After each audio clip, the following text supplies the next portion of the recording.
Anne, qui rappelle à chaque occasion de nos regroupements familiaux avoir reçu la main de ma sœur à crédit, sans échéancier, a dû m'en rembourser la créance. Il a payé les intérêts et il a donné des bonus avec dignité et paresse.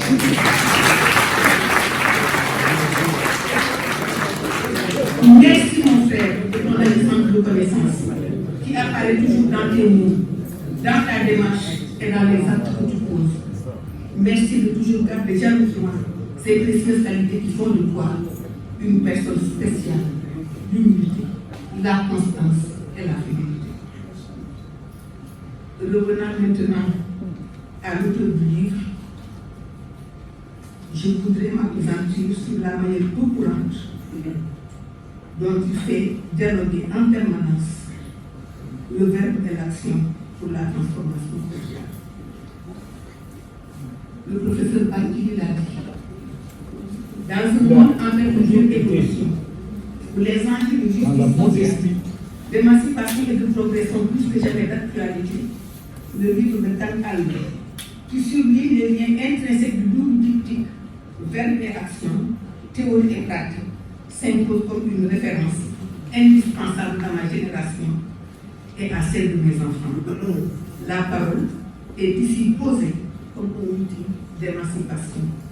Votre le doyen des doyens, chacun explore en effet les liens entre les paroles, la parole et la transformation du monde, entre l'intériorité et le mouvement, entre le silence et l'expression.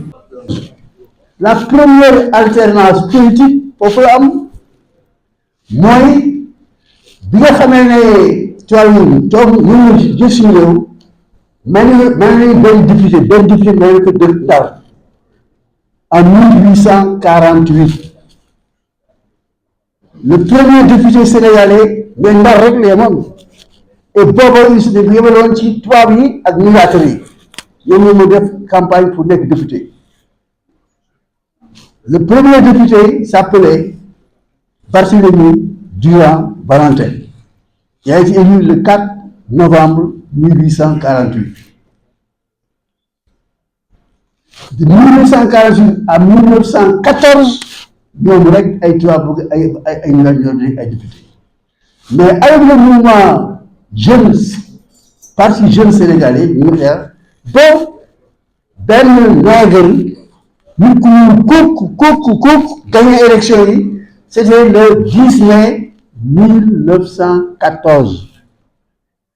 Louis Blaise Diagne. Dès la création du Parti de l'Indépendance. Maintenant, les nègres étaient entrés dans l'histoire, ils commencent à faire Blaise Diagne, Galandou Diouf, Lamine Gueye, Senghor, Oulidia, etc.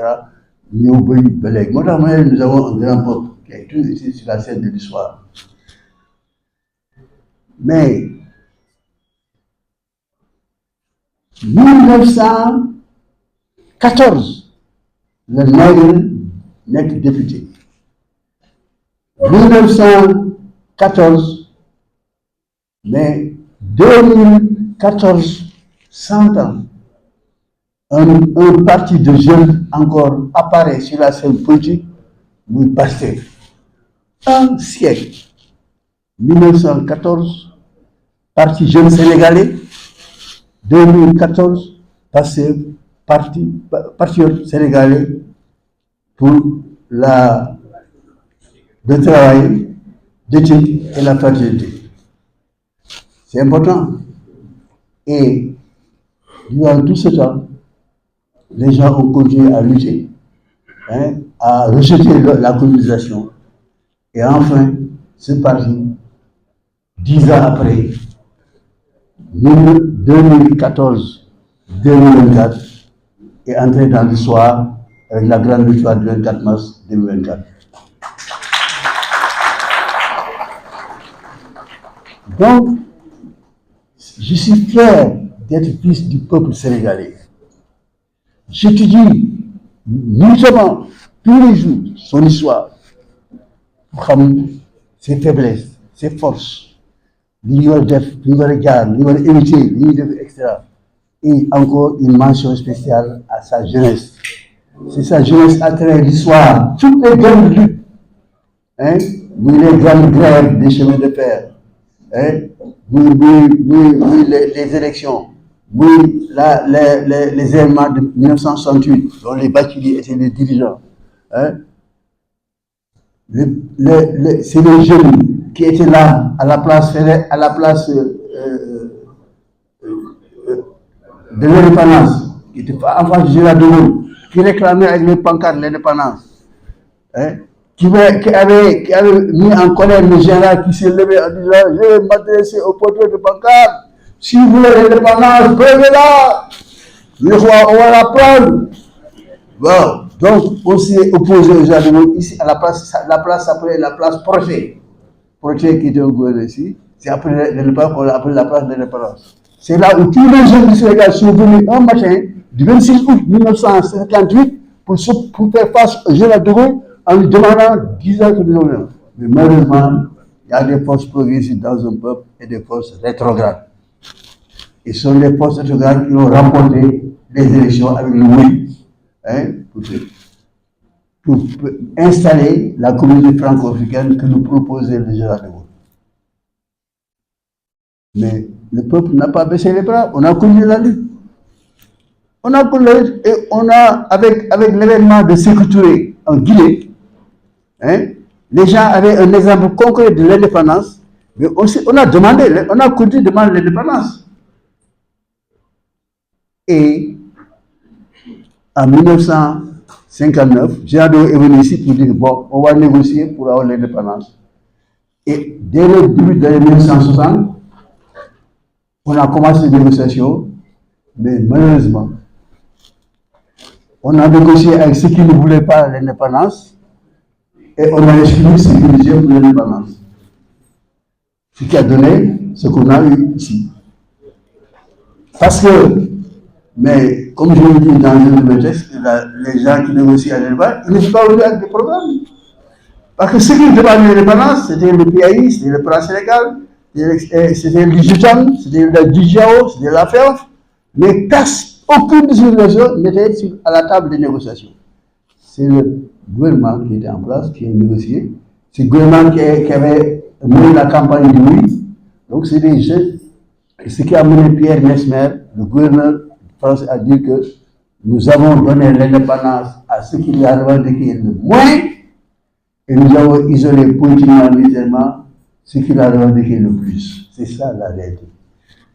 Et c'est ce qui nous amène. C'est pourquoi les jeunes ont continué et la lutte a continué. Hein? Il y a eu l'alternance de 2000, l'alternance de 2012 et enfin l'alternative de 2014, de 2024. C'est pourquoi je dis bravo à la jeunesse sénégalaise.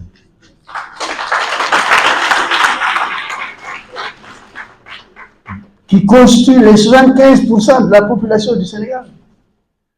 C'est pourquoi celui qui a la jeunesse, mais il est dans le sens de l'histoire. Quel nous dara? Parce que la jeunesse va avec le savoir, avec la connaissance. Et quand vous voyez comment un pouvoir qui a tout, l'armée, la gendarmerie, la police, le budget, le foncier, du xoy, bu ñu fokk ci nguur ci loxoom, mais nga xam ne affaire boobu doy na waar. Jaageen jëf vraiment. Et ce livre-là, je l'ai écrit pour la jeunesse sénégalaise. Il y a tout là-dedans. Il y a tout. Si vous êtes économiste, il y a l'économie. Si vous êtes financier, il y a la finance. Si vous êtes fiscaliste, il y a la finance. Si vous êtes les lois du budget, j'ai commenté 3 ou 4 lois de finances dans le livre-là. Hein? J'ai commenté 3 ou 4 lois de finances ici. Et en matière foncière, mais aussi, machallah. Donc, à partir de ce moment-là, jeunesse du Sénégal, appropriez-vous de ce livre-là, faisant un livre de chevet, vous devez le regretter. Parce que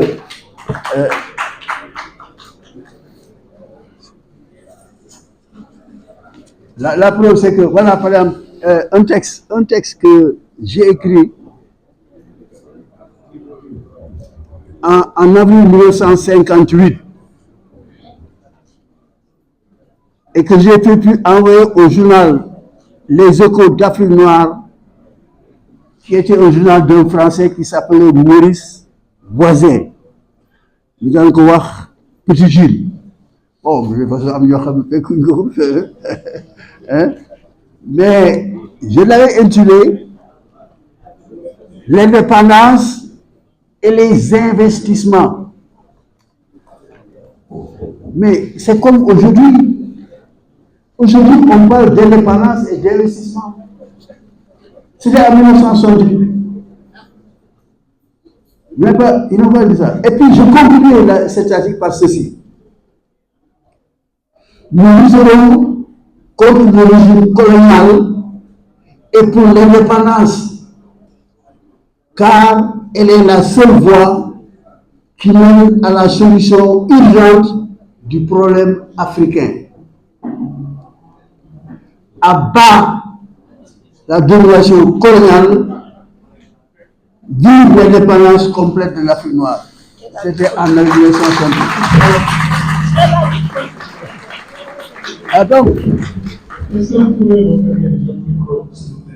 Donc, je crois que vraiment, nous sommes content de nous.